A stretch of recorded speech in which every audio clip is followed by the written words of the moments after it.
The crew of the Varn Dominion warship Threxel stood on the bridge, staring at the blue and green planet floating below. Primitive, growled Commander Valcor, his 4 black eyes narrowing. Earth, a soft world with weak technology. Will be easy. The others on the bridge chuckled. The humans had no empire, no battle fleets. Their military ships were small and outdated. Their colonies barely touched deep space. The Varn thought. They had come to crush insects, but the insects had teeth, and they were about to bite.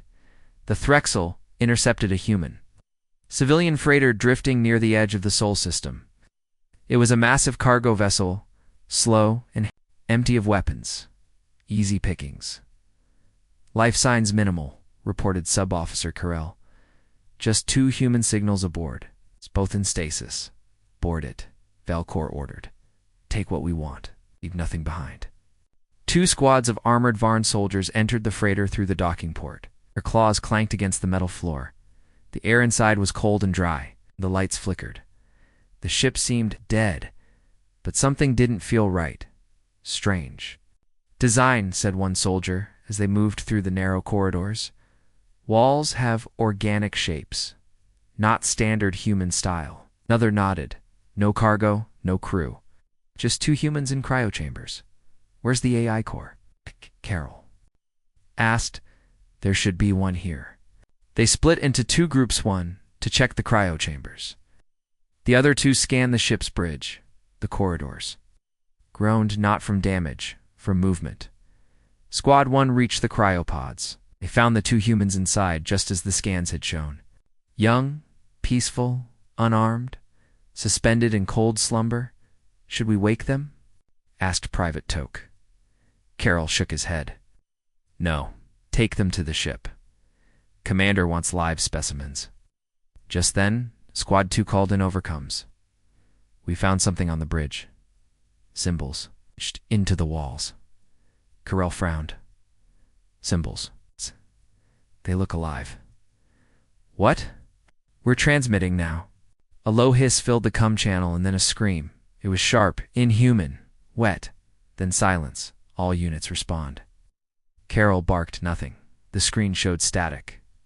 Then something flickered through the hallway camera feeds. Flash of black and red like a shadow with claws. One of the troopers next to Carell pulled his weapon. What was that? Another scream echoed through the corridor. This time closer. The Varn readied their plasma rifles. The freighter groaned again. Louder this time. Pipes shifted. The walls pulsed. No, not pulsed. Dash breathed. Kerr Al ordered a retreat. Back to the airlock. Now. But the corridor behind them. Sealed shut. A thick, ribbed wall of steel slammed down, almost like a lid snapping shut over a trap. The lights went out. Total blackness. Then, the walls started whispering voices. Not human. Not Varn. Something else. Toke screamed as something slashed across his armor straight through it. Blood splattered the floor. Contact, Grell shouted, firing blindly into the dark. The creature moved like smoke, silent and fast. It wasn't made of metal. It wasn't made of flesh. It was something between. Its eyes glowed like burning coals. Its body was full of knives, and it enjoyed killing. On the Threxel, Commander Valcor watched the feed in growing silence. Only static now, Commander, said the comms officer. No signal from either squad. They were elite soldiers, muttered Valcor. They don't go silent. The human ship just floated there cold, still waiting. Send another squad, asked an officer. VAE Elcor said nothing. He stood, tail twitching. His heart thudded in his chest. Get us out of here, he said finally. But before the ship could pull away, something slammed into the Threxel. Not a weapon, the freighter it. Had moved no engines, no heat. It had just jumped forward and attached itself to the hull like a leech. Internal alarms blared. Something was cutting through the outer layers of the ship. Invasion alert. We're being boarded, shouted the defense officer. How? There's no life aboard that freighter. Whatever's there, it's not alive. Not in any way we know. Velcor's claws dug into the command chair. He had seen war. He had burned worlds. He had crushed empires. But this was something else.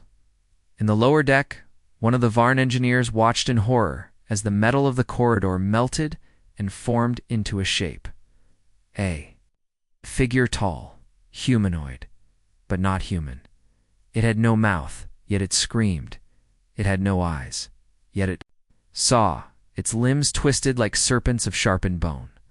The engineer's last sight was its hands reaching for him, long and jagged, sparking with blue lightning. The lights across the ship flickered. The system stopped responding. The main AI was silent. Dead, or maybe worse, hacked. And on every screen, a new symbol appeared. It's burned into the digital display. It was the same symbol Squad 2 had found, etched into the walls. A single sharp line. Through a broken circle, then a voice. Not human. Not mechanical. Something between. It spoke in perfect Varn dialect. "This is your first warning. Stay out of Sol. We've not yet begun to fight." Veilcor stood frozen, eyes wide, reverse. "Of course," he said, barely able to speak. "Forget Earth. Send the warning to High Command." "Yes, Commander," the officer replied. Hands shaking as the freighter finally pulled away from the Holm, moving again without engines. It drifted back toward Earth like it had never moved at all. Silent, waiting, watching, back on the bridge. Someone asked softly, "Commander, what was that thing?" Veilcor didn't answer right away. Then, his voice like gravel, he replied, "Not a weapon. Message." The war should have ended by now. That's what Commander Veilcor believed. After the freighter incident, he reported everything to High Command. The creature, the scream, the hacked systems. They didn't believe him. They called it malfunction. They said Earth was still weak. They sent 12 landing battalions. And now, Veil was standing on Earth itself, staring at a city that looked empty and quiet. Too quiet. City scan. 95% of all life signs underground are hidden, reported subofficer. Carol, his voice was low, nervous. Surface looks peaceful. No signs of resistance. Veilcor's 4 black eyes scanned the human skyline. Strange boxy towers, rusted rails, overgrown roads. It had looked abandoned, dead. "This is their capital region?" one soldier asked. Veil nodded. "New Chicago? It's one of their biggest cities. Millions lived here. But where are they?" No one answered, because the truth was, they didn't know. The Varn. Dominion was proud. They had conquered over 200 worlds. They had crushed starfaring races, burned forests of glass across planets, broken orbital stations in one strike. And yet, this silence, this stillness, it unnerved them. The Varn walked the city streets in formation. The wind howled between broken buildings. Papers flew across the empty sidewalks. The occasional sound of metal creaking echoed down long, abandoned streets. "Maybe they fled," one trooper said. "Or maybe," Carol replied, "they're watching." They entered a large central plaza. In the center stood a monument, tall, human statue arms raised in defiance. At its feet, a phrase carved into stone, "You will forget this city, but we'll never forget you." Veil tilted his head. What does that mean? No one could answer, because in that moment, the ground beneath them shuddered. The first vibration was small, barely noticeable, but then the ground cracked. Stone shifted, metal groaned beneath their boots, and then the streets moved, literally moved. The pavement split wide open as massive steel structures began to rise, turrets, towers, launchers, and spike barriers. Dozens of them, hundreds, they came out of. Nowhere, they were underneath the city. "Waiting. Take cover," Carl shouted. It was already too late. From the rooftops, human drones dropped silently flat, triangular, with curved red eyes.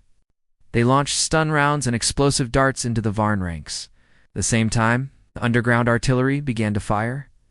But these weren't old Earth weapons. They were automated, smart, and brutal. Each turret adjusted its fire pattern in real time, adapting, learning, calculating weaknesses within seconds. 18 Varn troops were down, burned, broken, crushed. VAEL Core activated his CUM. Alpha Group, fall back. Echo Group, flank the east buildings now. But Echo Group never answered. Their location blinked out. Sir, Trooper called out, the city is alive. And he was right. Vale turned and watched in horror as one building collapsed into itself, revealing a massive railgun underneath. It fired a single shot. It tore through 2 armored hover tanks in one blast. They turned the city into a weapon, Skrull said, stunned. Vale gritted his teeth. Not just a weapon, a trap. They hadn't fled. They hadn't run. They had built. The battlefield around them, and now the Varn, were inside the jaws. A wall exploded to Vale's right. 3 human soldiers stepped through. Real humans. Not drones. Not machines. They wore black armor with red light visors. Silent, swift. One dropped a micro-dash bomb. Another activated a pulse field that jammed Varn weapons for 5 seconds. It was all they needed. 5 Varn soldiers were gunned down. Vale's claws reached for his side blaster, but it jammed. It's disabled by the field. He dove behind rubble. These humans didn't fight like normal armies. They were precise, cold, and unforgiving. Commander, we need evac, shouted a surviving squad leader over the CUM. Vel growled into the mic. No ship will reach us with this storm. You hold your position. We're dying out here. You hold your position until I give the order. ... His voice was shaking now because even he didn't believe they could hold. He moved with Carol through an alley, trying to regroup. Behind them, distant screams echoed. Explosions. Metal on metal. Fire. Everywhere they went. The city responded, roads that collapsed. Beneath their boots, drones that crawled out of garbage bins, walls that opened to reveal railguns. Where's the enemy? Carell panted. Why won't they face us directly? Vale's voice was dark. Cold. They are facing us. Just don't play by our rules. Then, out of nowhere silence, the sounds of battle stopped. Even the wind seemed to pause. The Varn survivors huddled in the ruins of an old human bank. Less than 40. Remained from the original 300. Carol slumped against a wall, bleeding from a shoulder wound. Why? Why didn't we see this coming? He whispered. Vale didn't answer. But then, a screen nearby flickered on. No one had touched it. It powered on by itself. A message appeared. Plain white text on a black screen. Welcome to Earth, Lesson 1. Don't mistake quiet for weakness. Lesson 2. This isn't your war anymore. Lesson 3. You're in our hands now. And then a voice, a human voice. Calm, steady. Male, we see you, Commander Valecore. Vale froze. The voice continued. We let you land. We let you feel powerful. But understand this. The longer you stay, the worse it gets. This was your first step into hell. The screen went black. VAEL-KORR stood still for a long moment. Then, he looked out over the shattered remains of the plaza. The burning wreckage, the broken city. No, the living city. He turned to Carol, his voice barely above a whisper. Send a message to High Command. Carol nodded. What should I tell? Them, Vale stared into the smoke-filled sky. Tell them, Earth is not what we thought. The message was clear. Earth wasn't weak, was waiting. But High Command still refused to admit defeat. They needed a win, a sign of control, some bold dot. So when a human colony sent a message offering peace, they saw it as a gift. Commander Valecore did not. He read the human message 3 times. Wish to speak. We want peace. Please land unarmed. 1 representative only. Surrender. I don't like it, Vale said, pacing across the command deck of the warship VSS Reckler. It's clearly a trap. His second in command, Officer Soren, stood firm. High Command insists we show mercy. Accept the surrender. Make a public message. Vale's claws tapped against the steel rail. Mercy. After what their cities did to our battalions? Soren hesitated, they say. This is a chance to break the human spirit. Vale narrowed his 4 black eyes. It feels like the humans are breaking ours. The colony was called Anders Hope, small, built in a wide grassland region on Earth's southern continent, peaceful from above. No defense systems visible.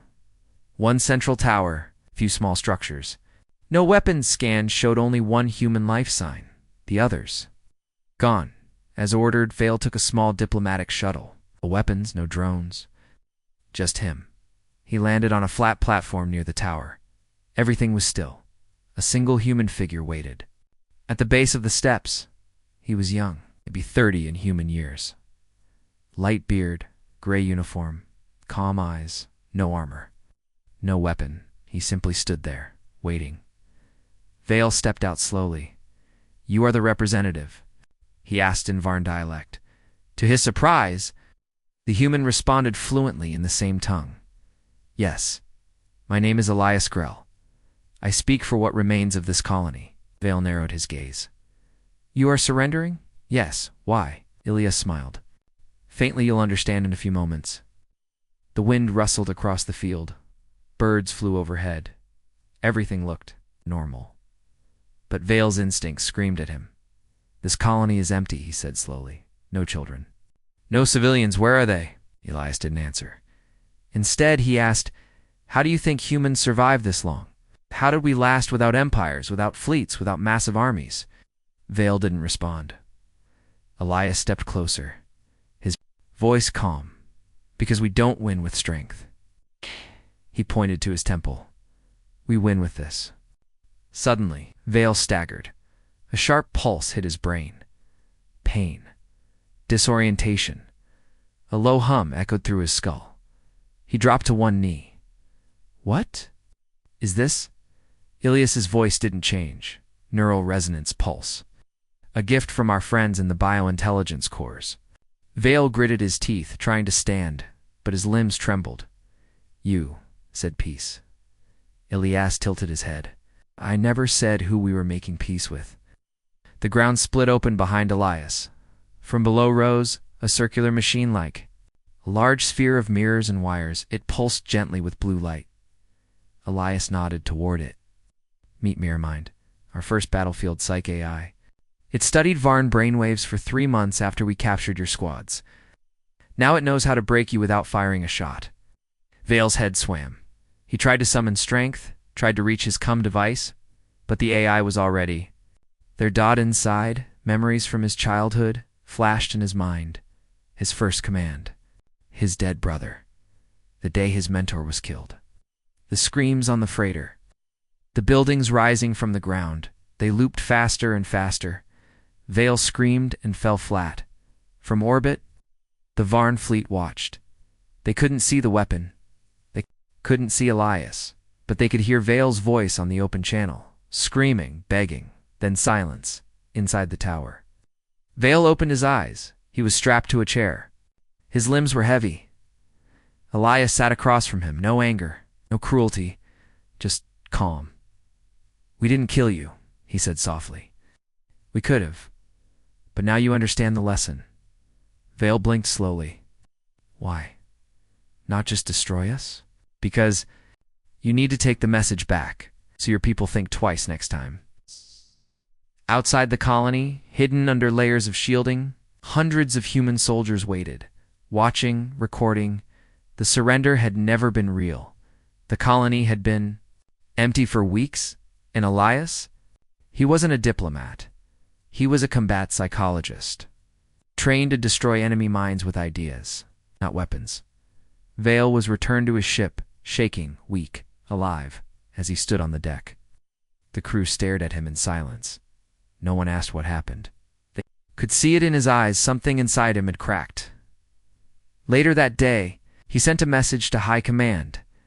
Only 5 words. "The humans fight with ghosts." They laughed when the beast landed. Not the humans, the Varn. The beast was called Gorzak bread. For war, grown in gravity pits, armored in living metal, 20 tons of muscle, claws, and rage. Nothing had ever stopped it.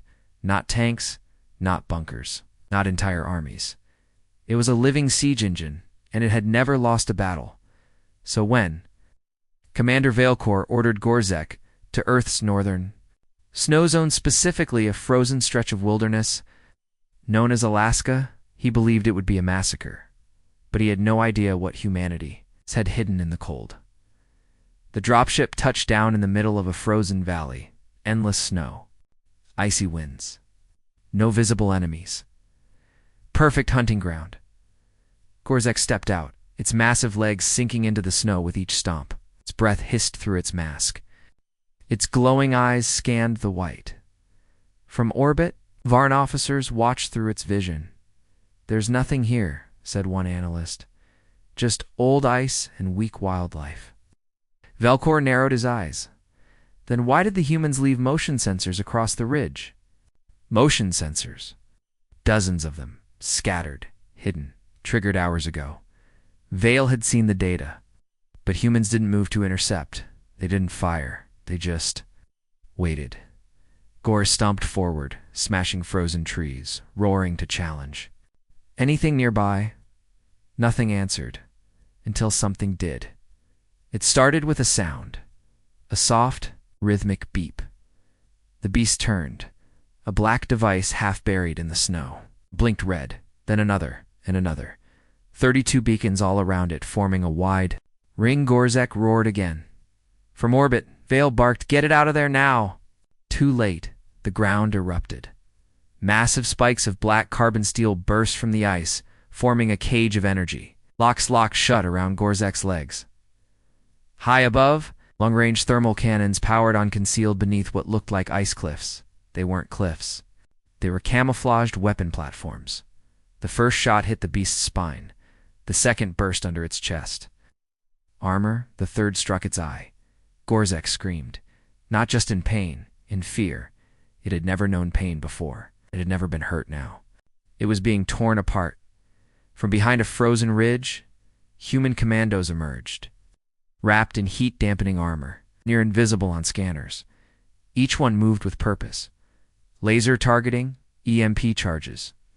Magnetic anchors that pinned the beast to the ground. One climbed onto its back and planted a glowing spike near its neural crest. Gorzek howled again, wild, confused, helpless. Its roars echoed across the valley. Even orbit heard it. Vale stood, frozen on the warship deck.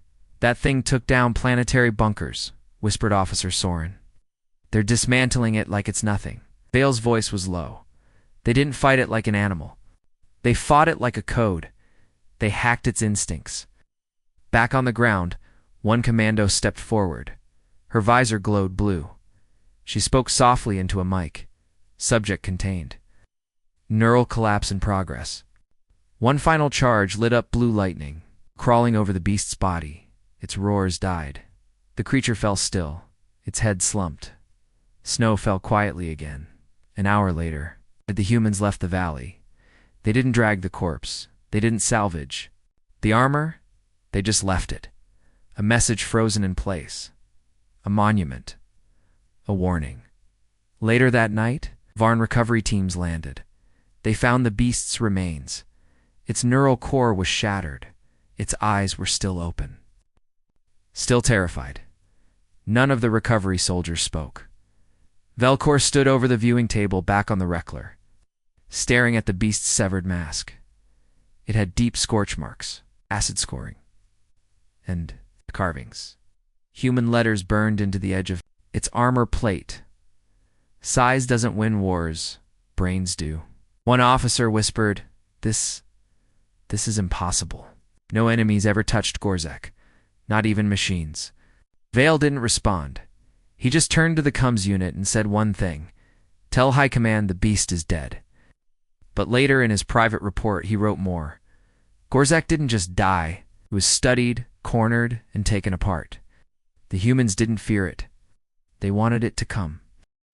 Commander Veilcore watched the stars from the bridge of the VSS Reckler. But tonight, they didn't feel like stars. They felt like prison bars. Something had changed, not just in the war, but in the space itself. And he couldn't explain why. After the death of Gorzek, morale in the Varn fleet collapsed. Squads stopped volunteering for ground missions. Veterans began whispering about leaving Earth space altogether, and for the first time since the war began. Vale agreed. "Recall the fleets," he ordered. "Pull out. Earth is more than we expected." The sub-commanders hesitated. "But Commander High Command will see this as defeat." Vale's voice was cold. "Then let them see it. At least they'll see us alive." The retreat began. Hundreds of Dominion ships lifted from low orbit. Burned engines glowed in the dark as the Armada turned away from Earth. Destination: the Rathvan jump gate. Just outside Saturn's orbit. From there, they could warp back to Dominion space. It should have. It's been a simple escape. It wasn't. They were halfway to Saturn when the first cruiser vanished. No warning, no explosion. One moment it was there, then it was gone. "Signal lost," said Officer Soren. No debris, no distress beacon. Veilcore stood still. His tail twitched, scanned the area. Nothing. Minutes later, a second ship vanished. Then, a third each time, just as they passed a specific coordinate. Vale stared at the star map. They're disappearing. Along a line. It's not a weapon, not a battle. It was a fence. Suddenly, warning sirens rang across the bridge. "Jump gate offline," someone yelled. "The entire structure, it's gone." "What do you mean gone?" Vale snapped. "I mean destroyed. The gate has collapsed in on itself. The whole warp path is gone." Vale's claws dug into the console. "The humans. They knew we'd run." Back in orbit around Earth, something flickered into view. A human vessel, huge and strange. It looked like a broken station, but it moved like a ship. Its name burned across its hull. UHSL, OSHA, KAGOA, and beneath that, another message etched into the side in giant letters: "No one leaves until it's over." The Lockjaw wasn't armed with giant cannons or missiles. Instead, carried gravity-fold disruptors. Experimental. Weapons. Dangerous. Illegal. Humanity wasn't supposed to have them. But they did, and they had just used them to collapse the only jump gate out of the system. Vale watched in disbelief as the Lockjaw activated its field again. Space bent. Curled, another Dominion ship tried to jump away just to a safe zone near Jupiter. Mid-jump. Tore apart. A bright flash. Then nothing but particles. Panic spread through the Varn fleet. Com channels overflowed with desperate requests for orders. Updates and prayers, but no one had answers. Even Vale stood in silence. Because deep inside, he understood. Earth had closed. The cage and the Varn were trapped inside. The strangest part, the humans didn't attack. They didn't chase. They didn't fire. They didn't gloat. They just waited. Watching like a hunter waiting for the prey to collapse from fear. Later, Vale stood alone in the war room. He looked at a single blinking icon on the screen, the Lockjaw. Then another ship appeared next to it. A message came in. No words, just coordinates. Not a target. A meeting. Vale stared at the blinking light.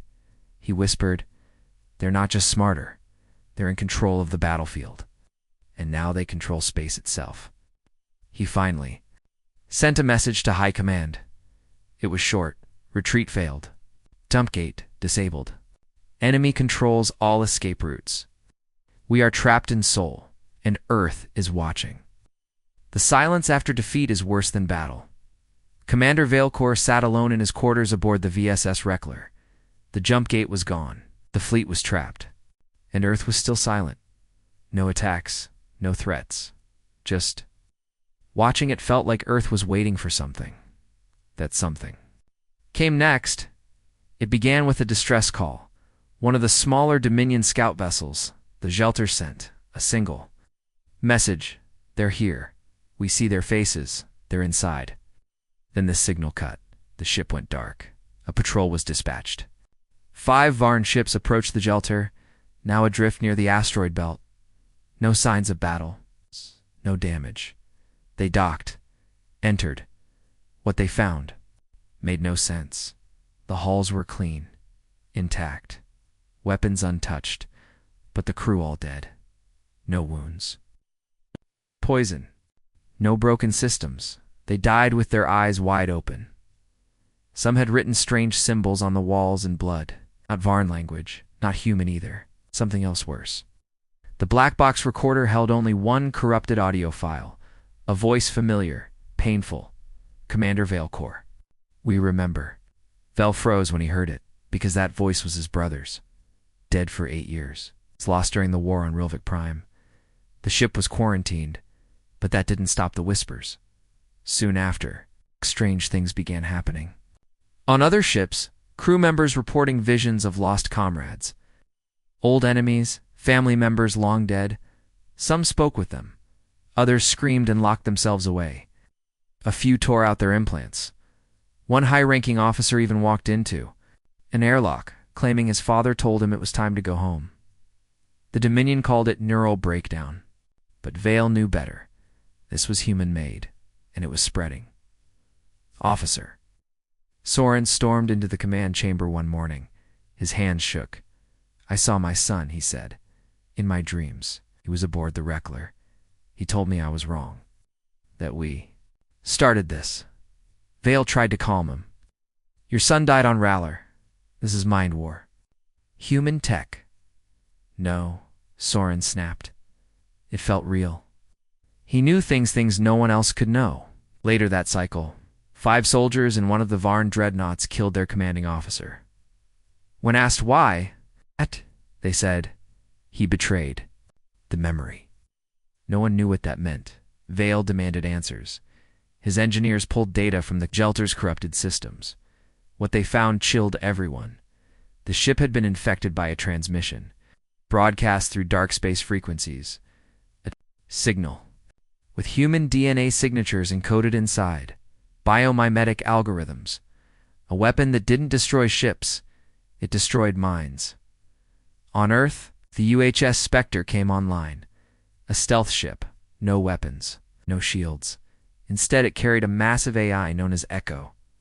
Echo didn't fight with guns, it fought with memory.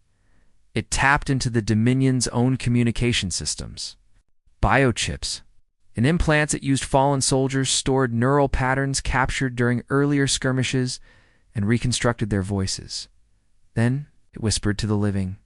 Guilt, doubt, regret, grief, all tools in Echo's hands. And the more the Varn suffered, the stronger it became. Vale sat in the dark, watching another report come through, this time from the Harksel. A command frigate now abandoned. A single word was painted across its main holoscreen, remembrance below it. Quote translated. Perfectly into Varn dialect, the dead speak, and we listen. Across the fleet, discipline broke down, fights broke out. Suicides increased. Some commanders issued blind fire orders into space, trying to kill something they couldn't see, but there was nothing there. Just Earth, still silent, still watching. One final message reached Vale, broadcast directly into his personal terminal. The voice again, his brother's. You were supposed to protect us. You brought war. Now we bring memory, and then silence. Vale stood, fists clenched. This is no longer war, he said, to no one. Gade. It's punishment. The Varn were proud once, proud of their warships, their empire, their strength. Now, they begged. Commander Veilcore stood in front of the holocom, staring at the transmission he never thought he would send. To human command, we request parley.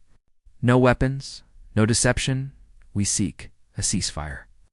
The word seek stung his pride, but not as much as the silence that followed. No answer, no signal, no reply, just Earth, still quiet, still watching.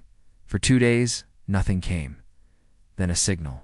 Blinked to life, but it wasn't a reply. It was a location.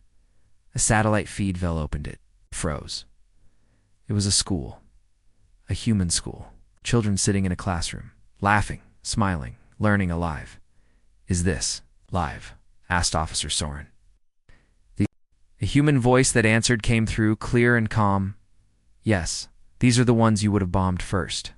A second feed opened, this time a hospital, dozens of wounded humans, some military, many civilian. Doctors worked quietly, nurses moved through halls. The human voice returned. These are the ones who hid when your ships entered orbit. They didn't fight you, they feared you. A third screen lit up a farm, old machines, simple life, families living in peace. And these, the voice continued, are the ones we're fighting for. Vale clenched his jaw. This wasn't war. It was a lesson, eh? Fourth feed blinked on. It showed a Dominion bombing run from earlier in the war. Vale recognized it. It was fleet. He saw the orbital strike. The buildings turning to ash. The human civilians. Vaporized instantly. He turned away. But the voice said, no, you don't get to look away. Now the fifth feed began. It showed the same location, same rubble, same sky. But this time human workers, they were rebuilding. Brick by brick, steel. By steel. Children helped carry supplies. Old men hauled scrap. Soldiers stood guard, but did not help. This was civilian effort. Earth wasn't just surviving, it was rebuilding right under the enemies. Nose, a sixth screen came online, this one from orbit. It showed the Varn fleet, but the view was strange too close. To perfect, the voice explained. This is live footage. It's captured from stealth drones inside your command ships. We didn't just watch Earth, we watched you. Now came the final feed. Vale's heart stopped. It showed his homeworld Vorn Prime, but not from Dominion satellites, from human ones. The image zoomed in, too precise. It's detailed. His own birth city, his mother's tower garden, his childhood. Training facility. Now you know how it feels, the voice said softly. To be seen, to be watched, to be known. Vale dropped to his knees. Soren stood frozen. One hand over his mouth. None of them spoke. The voice returned one last time. You want truce? You want mercy? First, understand what we protect. We won't meet you in orbit. We'll meet you in the place you tried to burn. Final set of coordinates appeared. It was the same city from the beginning, New Chicago. The one the Varn first tried to occupy. The one that rose up from beneath the streets. The one that fought back hardest now. Stood tall again. Half-dash ruined, half-dash rebuilt, and waiting. Vale stared at the screen, then gave a simple command. Prepare the landing shuttle, no weapons, just me. Soren blinked. Alone. Vale nodded. They let us live for a reason. I need to find out why. As his shuttle dropped through the atmosphere, Vale didn't feel like a commander. He felt like a student. And Earth was the teacher. It should have ended in flames. That's what, Commander. Valecore always believed wars end with smoke, ash, and ruin. One side wins, the other burns. But not this time. This war was ending. With silence, Vale's shuttle landed in the broken city of New Chicago. No guards, no traps, no weapons aimed at him. Just cold wind, half-rebuilt towers, and humans watching. From rooftops, they didn't wave. They didn't cheer. They simply watched. Not with hatred. Not with fear, but with understanding. And that was worse, eh? Single human waited for him in the center of the plaza. A woman, older, in civilian clothing. No armor, no soldiers beside her, just one datapad in her hand. Vale approached slowly. You're their commander now? He asked. She shook her head. No, I'm their reminder. He tilted his head. Reminder of what? What? She looked him in the eyes? Of what we nearly lost, what you nearly destroyed. Vale stood silently. The weight of his uniform suddenly felt heavier than ever. He looked around the plaza, the same one he had walked on during the invasion. It had been filled with troops. Drones. Fear now. It was filled with rebuilding. People. Laying bricks. Children sweeping broken glass. Engineers rewiring power. Not soldiers. Survivors. The woman handed him the datapad. On it, a list of names. Thousands of them. Civilians. He asked. She nodded. All lost in the first orbital strike. His jaw tightened. We didn't know, she answered simply. You never asked. For the next hour, they walked the streets together. Vale expected harsh words, accusations, grief, but what he got was silence and work. Everyone was working quietly, purposefully. No one saluted. No one ran, because Earth no longer feared him. Had faced the worst and endured. Finally, They reached a memorial wall. Black stone. Thousands of names etched in small letters. The woman tapped a section of it. These were our engineers. They didn't fight. They built the fences when the cities fell. Vale nodded. They killed many of my troops. She looked at him. They saved many of ours. Then she asked, "Do you know what the humans learned from this war?" Vale stayed quiet. She answered her own question.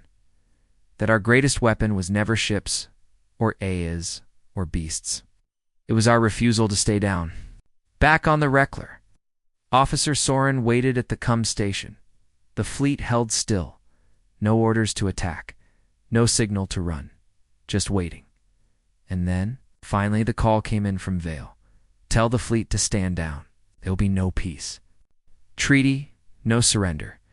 Because there's no one left to fight. On Earth, Vale turned to the woman. What now? She looked up at the sky. Now you go home. You remember. 3 days later, the Dominion fleet prepared for departure. Not through jump gates, through human corridors. Opened, out of mercy, not of mercy, but of confidence. Because humanity didn't fear the Varn anymore, they understood them, and they knew, if they ever returned, it wouldn't be a war next time. It would be a warning answered in full.